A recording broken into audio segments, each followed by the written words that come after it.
Bismillahirrahmanirrahim. Assalamualaikum warahmatullahi wabarakatuh.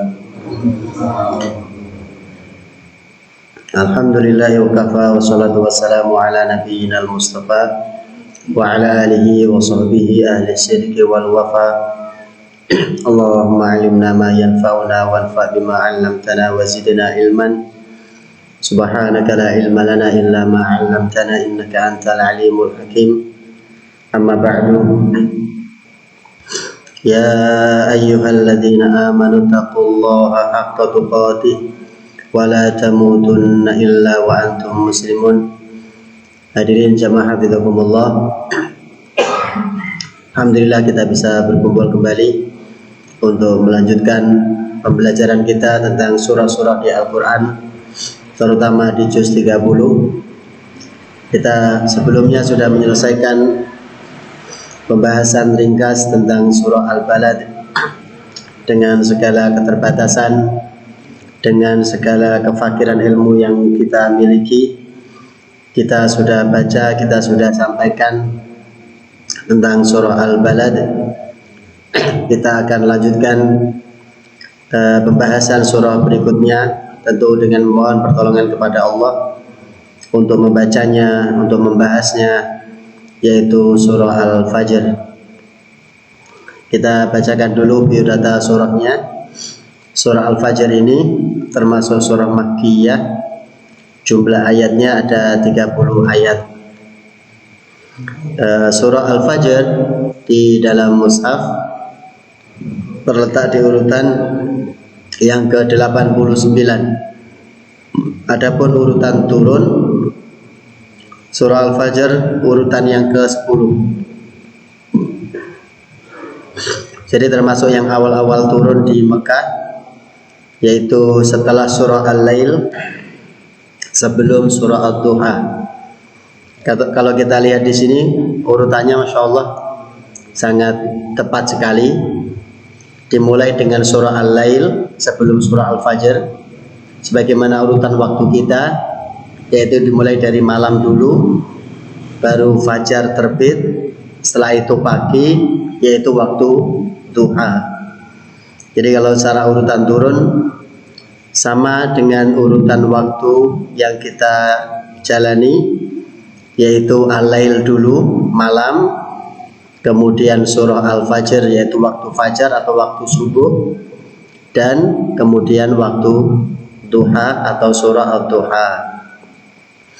Di dalam surah Al-Fajr yang 30 ayat yang lumayan panjang, biasanya imam suka menghindari surah Al-Fajr, takut muter-muter nanti bacanya, karena 30 ayatnya lumayan, satu halaman lebih. Jadi biasanya enak dibaca di sholat subuh biasanya. Jadi 30 ayat itu ternyata tidak ada satupun lafaz Allah di dalam surah Al-Fajr ini. Tidak ada lafaz Allah di dalam surah Al-Fajr. Sebagaimana beberapa surah yang sudah kita pelajari, ada beberapa surah yang di dalamnya sama sekali tidak ada lafaz Allah, tidak menyebut nama Allah sama sekali. Surat Al-Fajr juga termasuk begitu. Tema besar atau kandungan surah Al-Fajr ini, pertama, surah Al-Fajr ini Allah Subhanahu wa ta'ala mencela masyarakat, mencela kaum, mencela orang-orang yang mereka membanggakan diri dengan kenikmatan yang Allah Ta'ala berikan. Kenikmatan itu bukan membuat mereka bersyukur, malah justru membuat mereka berlaku ingkar, berbuat zalim, melampaui batas. Yang paling tampak yaitu mereka ini begitu diutus di tengah-tengah mereka seorang rasul, seorang nabi dari kaum mereka sendiri, mereka menolaknya. Mereka tidak mau menerimanya dengan berbagai alasan. Ada yang ditolak karena, loh, kamu kan lebih miskin, kamu kan miskin, kami ini lebih berharta, lebih kaya, kenapa kamu yang dipilih, kenapa bukan kami? Jadi nanti kita akan lihat di surah Al-Fajr ini, orang-orang yang menggunakan harta sebagai standar, sebagai ukuran kemuliaan. Bahkan bukan cuma kemuliaan di mata manusia. Mereka menganggap kalau hartanya semakin banyak berarti semakin dekat dengan Allah, semakin dimuliakan Allah. Jadi ukuran mereka itu seperti itu. Berarti kalau orangnya orang miskin, hartanya sedikit, Allah sedang menghinakannya. Di surah Al-Fajr nanti kita akan lihat standar itu ada dan itu dipakai oleh mereka. Kalau orang diberi nikmat, hartanya melimpah, berarti akroman. Oh, aku sedang dimuliakan oleh Allah, aku dekat dengan Allah ini. Kalau orang itu sempit rezekinya, maka dia sedang dihinakan oleh Allah. Itu standar mereka, ukuran mereka. Mulia tidaknya orang itu ukurannya adalah harta. Kalau standar itu dipakai, maka hampir semua nabi, semua rasul akan masuk dalam golongan manusia yang dihinakan oleh Allah. Karena kebanyakan nabi, kebanyakan rasul, mereka lebih memilih hidup sederhana, hidup yang boleh dibilang jauh dari kata cukup, jauh dari kata mewah.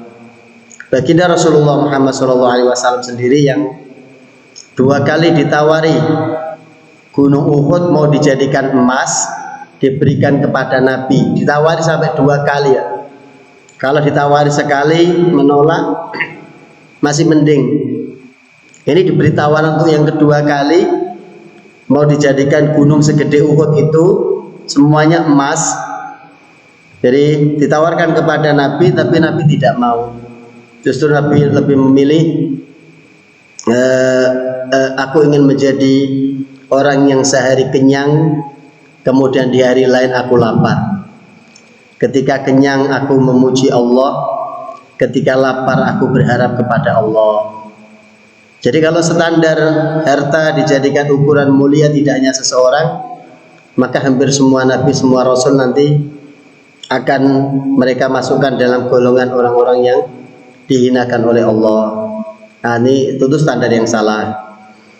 Jadi Allah mencela kaum, bahkan bukan cuma satu kaum, yang mereka ini tertipu dengan kenikmatan-kenikmatan yang Allah Ta'ala berikan, yang kenikmatan itu justru membuat mereka durhaka kepada Allah, membangkang kepada Rasul yang diutus kepada mereka.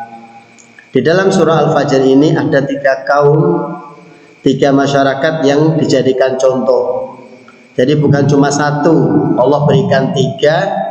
Tiga-tiganya ini mereka melampaui batas, berbuat zalim karena kenikmatan-kenikmatan yang Allah Ta'ala berikan kepada mereka. Pertama, kaum Ad yang Allah utus kepada mereka Nabi Hud alaihissalam. Kaum Ad ini Allah Subhanahu wa Ta'ala menyebutkan di dalam surah Al-A'raf, wazadakum fil khalqi bastah. Allah menambahkan untuk kalian wahai kaum Ad, Allah jadikan kalian menjadi pemakmur bumi setelah kaum Nuh, maka selanjutnya adalah kalian wahai kaum Ad. Dan wazadakum fil khalqi bastah, Allah tambahkan kepada kalian kelebihan dari sisi fisik, dari sisi kekuatan. Sampai-sampai kaum Ad ini gunung itu dipahat. Gunung sekeras itu, isinya bebatuan itu, mereka pahat, mereka ukir, mereka jadikan rumah. Jadi fisiknya kuat, gagah, tinggi, kemudian bukti kekuatan mereka itu sampai gunung. Kalau kita mungkin rumah dari kayu, dari bata, ini mereka tidak tanggung-tanggung, langsung gunung, diukir, dipahat, watanhituna minal jibali buyutan, dan kalian ukir, kalian pahat gunung-gunung, kemudian kalian jadikan rumah, kalian jadikan istana. Sampai-sampai kesombongan mereka mengatakan di surah Fussilat, fa'amma 'adun fastakbaru fil ardi bighairil haqq wa qalu man asyaddu minna quwwah. Adapun kaum Ad, mereka berlaku sombong di muka bumi bi ghairil haq, yang seharusnya tidak semestinya mereka berlaku sombong. Wa qalu, dan mereka dengan angkuhnya mengatakan, man asyaddu minna quwwah, siapa yang lebih kuat daripada kami, siapa yang lebih perkasa daripada kami. Itu mereka ikrarkan, itu mereka sampaikan sebagai bentuk kesombongan dan keangkuhan. Jadi mungkin kalau gambaran kita hari ini, fisik mereka seperti Samson, seperti jadi gede-gede terus kuat gagah. Jadi tapi ya tadi sombongnya luar biasa sampai mengatakan tidak ada orang yang lebih kuat daripada kami.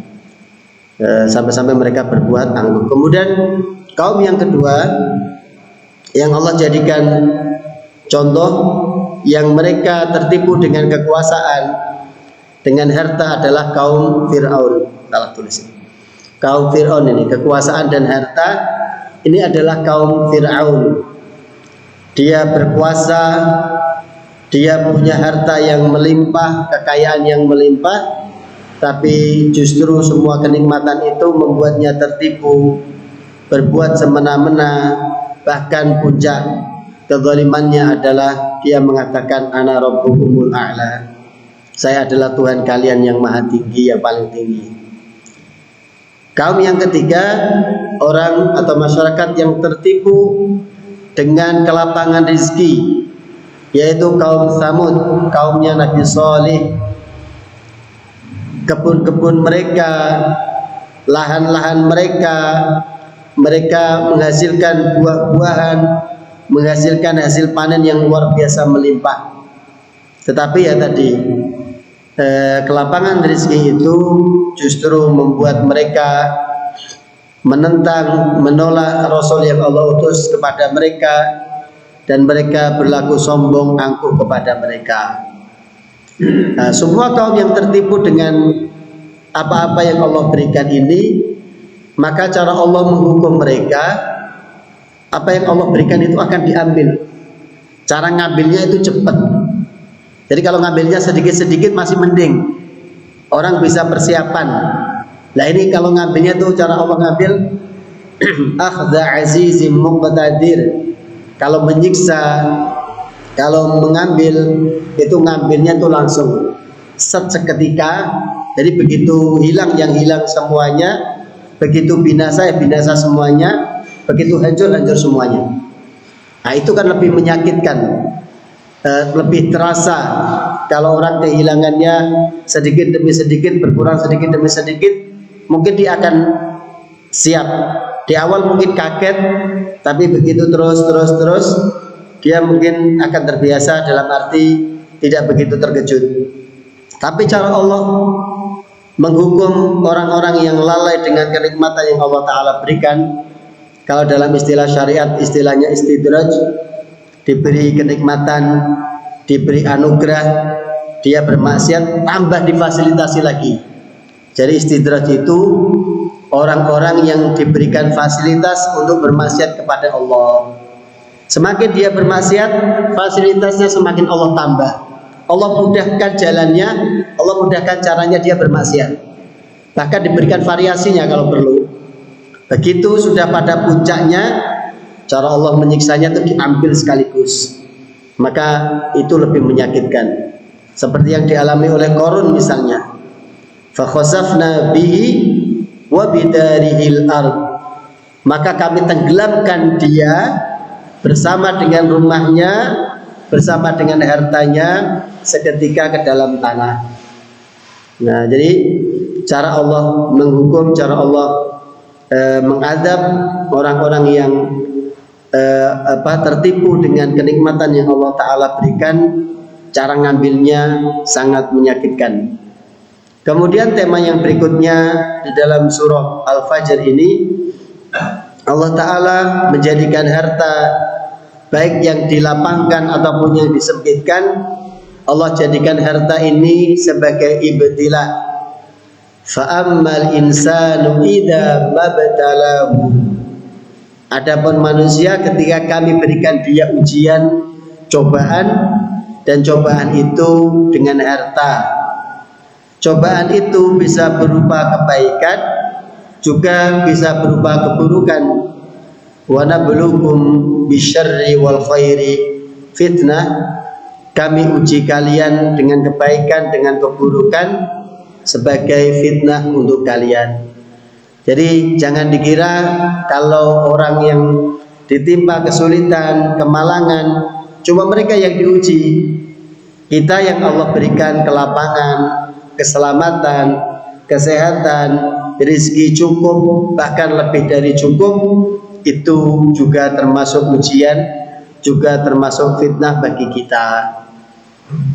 Kemudian yang ketiga, tema besar dalam surah Al-Fajr ini yaitu Allah menggambarkan tentang interaksi sebagian manusia kepada orang-orang yang lebih lemah, kepada orang-orang yang secara status sosial di bawahnya. Seperti apa mereka Allah gambarkan di sini. Dan yang paling kelihatan adalah semakin orang dengan harta cintanya kok semakin berlebihan, pasti ketika dia mengeluarkan harta akan semakin sulit, Pak. Jadi itu patokan yang paling mudah. Semakin orang itu cinta kepada harta dengan kecintaan yang berlebih, maka ketika dia mengeluarkan harta pasti akan sulit. Dan ini tergambar di surah Al-Fajr ini. Dia membanggakan hartanya, menganggap hartanya adalah ukuran baik atau tidaknya, mulia atau tidaknya. Kemudian Allah sebutkan nanti kecintaannya kepada harta, cinta yang sangat banyak, yang sangat berlebih. Maka orang yang seperti ini yang muncul adalah sifat bakhil. Justru pasti dia akan bersikap pelit, bakhil. Makanya nanti disebutkan keadaan sekelompok manusia yang ketika mereka berinteraksi dengan orang yang lemah secara status di bawah mereka, seperti apa nanti akan disebutkan di dalam surah Al-Fajr ini. Dicontohkan interaksi mereka dengan anak yatim, interaksi mereka dengan orang miskin. Yang keempat, tema besar surah Al-Fajr ini sifat rakus manusia dan kecintaannya kepada harta dengan kecintaan yang berlebihan.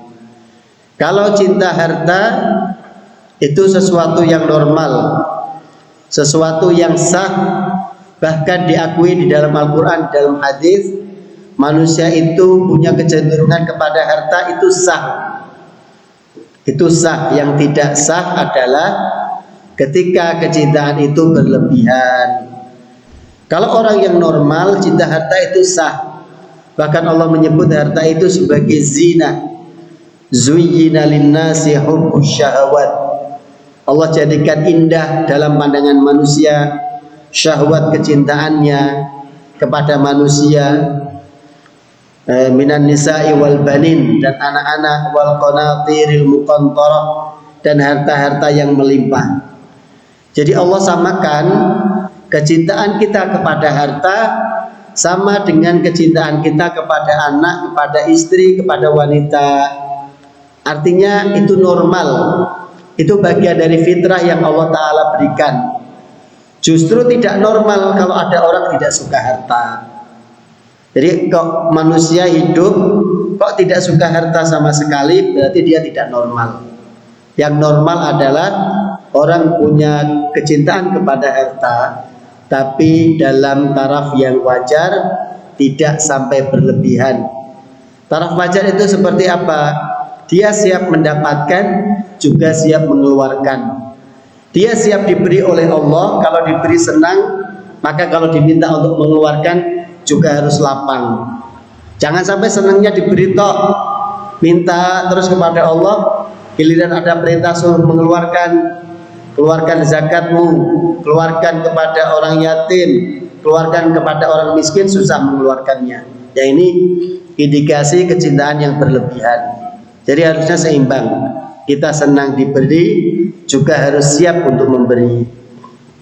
Yang berikutnya adalah Allah nanti menyebutkan di dalam surah Al-Fajr dua golongan, golongan yang celaka, golongan yang Allah berikan kebahagiaan, dan Allah puji mereka yang memiliki nafsu, memiliki jiwa yang mutmainnah, seperti apa gambarannya, insyaallah nanti akan kita bahas di surah Al-Fajr ini. Kemudian tentang munasabah, keterkaitan surah Al-Fajr ini dengan surah sebelumnya atau surah setelahnya di dalam urutan mushaf.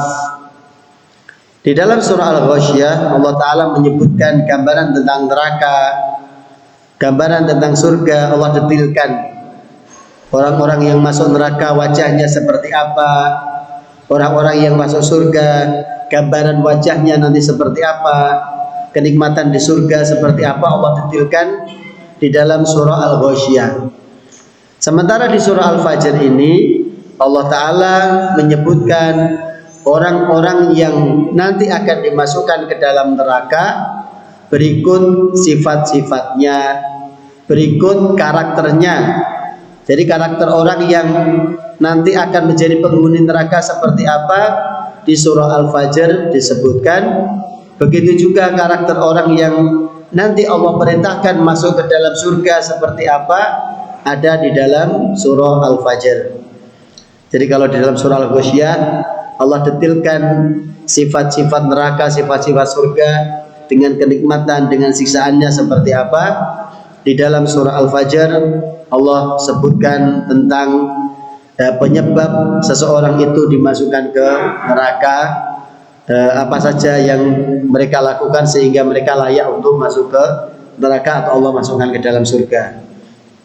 Kemudian kalau antara surah Al-Fajr dengan surah Al-Balad, kalau di surah Al-Fajr Allah Ta'ala mencela orang-orang yang berharta kemudian menahan hartanya dari memberi makan kepada anak yatim, kepada orang miskin. Maka di surah Al-Balad Allah Ta'ala menjadikan amalan memberi makan itu, sebagaimana sudah kita bahas, amalan yang istimewa, amalan yang sulit, sehingga orang yang bisa melakukannya dia akan mendapatkan kedudukan dekat dengan Allah Subhanahu wa Ta'ala, karena mereka diibaratkan seperti mendaki bukit yang susah, mendaki bukit yang terjal. Begitu dia sudah sampai di bukit di atas, berarti dia semakin dekat dengan Allah Subhanahu wa Ta'ala. Di dalam surah Al-Fajr juga Allah Ta'ala menyebutkan penyebab rizki itu disempitkan, penyebab orang itu dibuat sempit rizkinya oleh Allah, yaitu karena tidak memberi makan orang miskin, tidak memuliakan anak yatim. Di surah Al-Balad seperti yang sebelumnya tadi, justru Allah mendorong, Allah menyuruh orang-orang yang berharta itu agar memuliakan anak yatim, agar memberi makan kepada orang miskin. Ini mungkin yang bisa disampaikan tentang mukaddimah surah Al-Fajr ini, yang insyaallah kita akan masuk ke ayat demi ayatnya di pertemuan selanjutnya. Lagi-lagi Allah Ta'ala mengawali surah ini dengan sumpah yang sudah kita sering sampaikan. Begitu Allah mengawali sesuatu dengan sumpah, berarti Allah ingin memberikan penekanan bahwa apa yang hendak Allah sampaikan adalah sesuatu yang istimewa, yang harus kita perhatikan, yang harus kita fokuskan untuk mengambil atau mendengarkan apa yang hendak Allah Ta'ala sampaikan di ayat-ayat selanjutnya. Wallahu ta'ala alam bisawab. Ini mungkin yang bisa disampaikan. Semoga ada manfaat, semoga ada kebaikan dari apa yang sudah kita pelajari. Kita tutup bersama dengan baca doa kafaratul majlis dan hamdalah. Subhanakallahumma bihamdika asyhadu an la ilaha illa anta astaghfiruka wa atubu ilaik. Walhamdulillahi rabbil alamin. Assalamualaikum warahmatullahi wabarakatuh.